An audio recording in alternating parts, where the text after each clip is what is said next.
10번의 화성 연쇄 살인 사건이 있었죠. 그중에 6번째 사건 뒤에 경찰이 용의자 이 씨를, 지금 그 부산교도소에 있는 이 씨를 붙잡아 조사했습니다. 그때 잡았으면 그러니까 그 뒤에 한 2억 건의 살인은 모방범죄를 빼더라도 2억 건의 살인은 막을 수 있지 않았나, 이런 가정이 가능한데, 네. 오늘 경찰의 중간 브리핑이 있었어요. 5차례 수사를 했지만 여전히 부인하고 있다라고 합니다. 5건이나 나는 네. 관련성이 없다라고 부인하고 있다라고 하는데, 오늘 브리핑에서 새로 알려진 것은 6차, 8차, 9차 이런 과정을 겪으면서 이미 이 용의자 이 씨가 과거의 수사 대상에 올랐고 네. 그래서 조사를 했다는 겁니다. 주변 탐문 수색도 했던 적이 있고요. 8차 조사에는 실제로 소환 조사 과정에서 여러 가지를 조사를 했는데, 혈액형, 족적이 다르다 보니까 실제 용의 선상은 있었지만 증거물 부족으로 풀어줄 수밖에 없었다, 이런 이야기가 나와 있는 상황인데, 오늘 또 새로운 소식이 지금 발표가 됐습니다. 그 당시에 성폭력 문제가 아니라 강도 예비 음모 혐의랑 폭접한 혐의로 남의 집에 흉기를 들고 들어가서 침입했다, 강도 예비죄로 처벌한 전력이 있다라는 겁니다.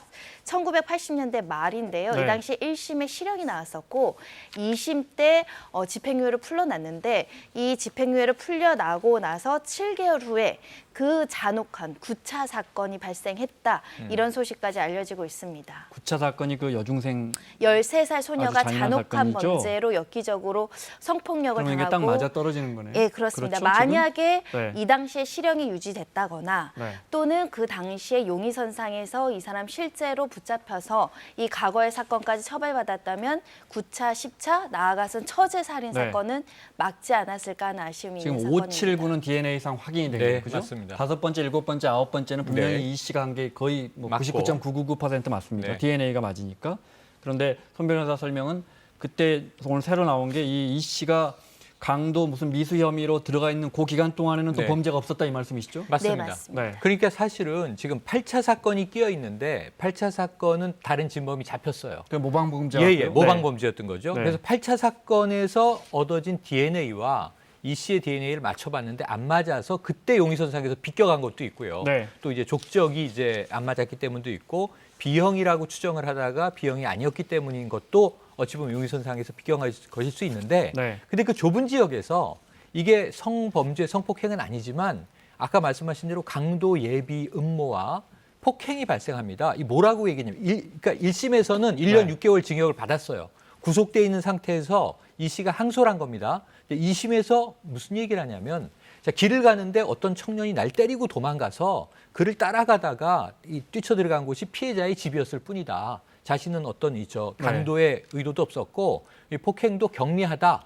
근데 2심에서는 집행유예 2년을 준 거예요. 그러니까 구속에서 풀려났습니다. 그러니까 1989년 9월에 벌어진 사건인데 네. 1990년 4월에 자유의 몸이 됐어요.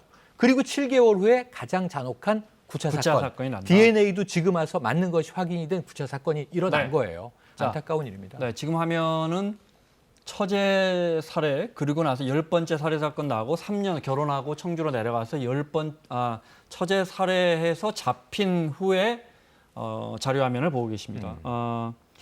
6번째 용의선상에 올랐고 그때도 유력 용의자로, 네, 이 화면은 봤고요. 추정이 유력 됐는데. 용의자로 조사를 받았다는 겁니다. 네, 오현태 기자의 리포트 한번 보겠습니다. 네. 1987년 5월 30살 주부 박모 씨가 화성 진안리 한 야산에서 성폭행을 당한 뒤 살해됐습니다. 최근 연쇄살인 유력 용의자로 확인된 이모 씨는 32년 전 이 6차 사건 직후 경찰 조사를 받았습니다. 사건 현장인 진안리가 이 씨의 본적지이자 주거지였기 때문입니다. 당시 수사팀은 주민 진술 등을 토대로 지휘부에 유력한 용의자로 보이는 인물이 있다고 보고까지 했습니다. 이 씨는 그러나 며칠 후 용의선상에서 빠졌습니다. 6차 사건까지는 짧게는 이틀, 길어야 4달 간격으로 범행이 이어졌는데 7차 사건은 1년 4개월 만에 벌어졌습니다.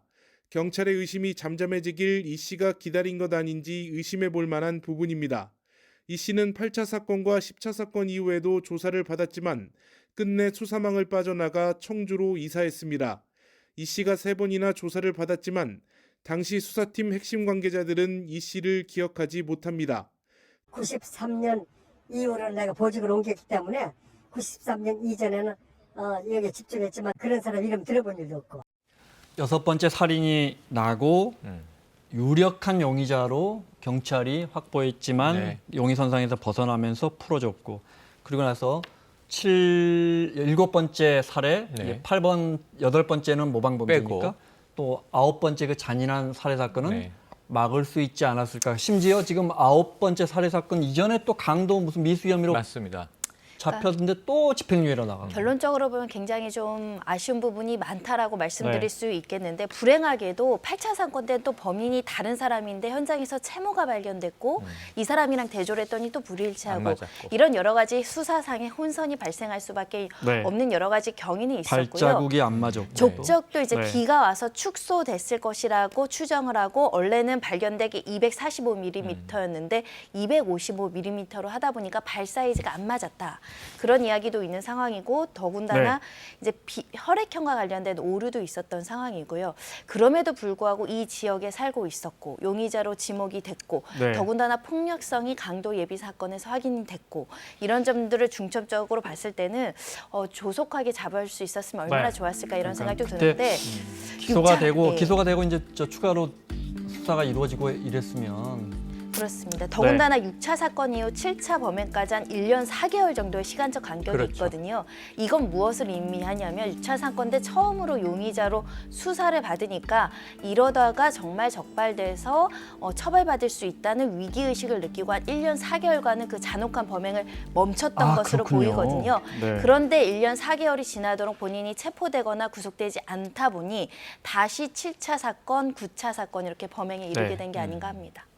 근데 모든 정황들이 정확히 맞아떨어져 갑니다. 그리고 한 가지 안타까운 게 있어요. 네. 혈액형에 좀 뭐 착오가 있다, 이 족적이 맞지 않았다, 다 정확한 증거가 없었기 때문에 네. 추정으로 이제 대조하면서 용의선상을 빠져나갔는지 모르겠지만 네. 지금 와서 이게 이 일부 언론입니다. 그 이모 씨의 이 얼굴이 공개됐어요, 사진으로. 네. 몽타주와 너무 닮았어요.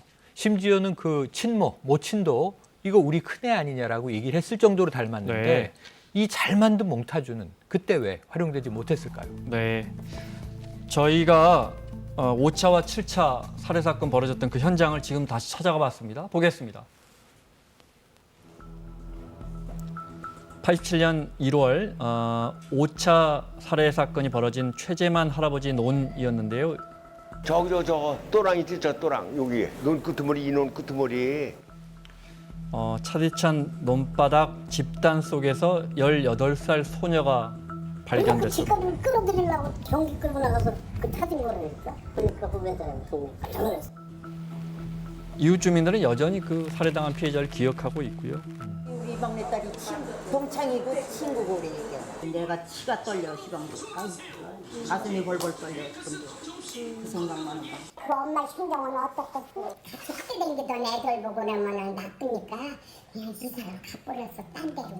아버지는 들어가서. 그렇게 32년이 흐르고 이제 피해자 가족들은 다 마을을 떠났고요. 살던 집은 폐가가 됐고 마을 인심도 흉흉해졌다고 합니다. 7차 사건이 벌어졌던 당시 그 마을 여긴데요. 아니었어. 맨 흥사더라고. 밤에 다니지 말라고 그냥 맨날 그래서 그때는 무서워갖고들 저녁에 나가지도 못했어. 아버지 습관이 그렇게까지 알고도 그 이후로 동네가 점점 변해가는 서로를 간에 조금씩 거리를 두고 누군지 모르니까. 그리고 30여 년이 지나 유력 용의자의 정체가 밝혀지면서 마을은 또 한 번 충격에 빠졌다고 합니다.